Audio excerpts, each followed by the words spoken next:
ভাইয়ের শরীরটা কি বেশি খারাপ লাগছে? পুরো শরীর তো ব্যথা রে বোন। চিন্তা করেন না, খুব তাড়াতাড়ি ভালো হয়ে যাইব।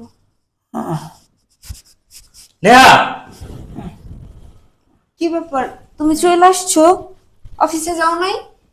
গেছিলাম কিন্তু চলে আসছি। কেন, সমস্যা হয়ে গেছে? আরে না, কেন সমস্যা হবে? কিন্তু তুমি তো এত তাড়াতাড়ি আসো না। আসি না, কিন্তু ভাগ্যক্রমে ফোনটা বাসায় রেখে গেছি। আর ফোনটা বাসায় রেখে গেছি দেখি আজকে এগুলা দেখতে পাইতেছি। ছি ছি ছি ছি ছি ছি, লজ্জা করে না? লজ্জা করে না বাসুর সাথে সব করতে? আরে কি বলতেছো, আমার লজ্জা কেন করবে? আবার বলতেছে কি করতেছে? এই, আমি তোমার স্বামী, আমাদের তোমার হয় না? এই ছি ছি ছি ছি, স্বামী থাকতে ভাসুরের সাথে নোংরামি না? এই, তো লজ্জা করে না? লজ্জা করে না? আরে তুমি কি সব কথাবার্তা বলতেছো? তুমি যেটা ভাবতেছো সেটা না।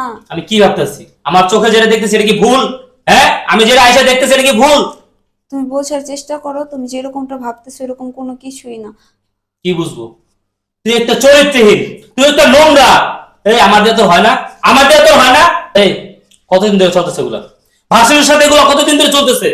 আরে কি চলতেছে, তুমি কি বলতেছো? আমি কিছু বুঝতে পারতেছি না। কি চলতেছে তো বুঝতেছো না? হ্যাঁ, তুমি যেটা করতেছো এটা কি করতেছো? নোংরামি করতেছো আমার বাসায় বসা। এই, উনি তোমার বড় ভাসুর, তোমার কি মনে পড়ে না যে উনি তোমার ভাসুর? আরে আমি তো জানি যে এটা আমার ভাসুর, এখানে না জানার কি আছে? আর আমি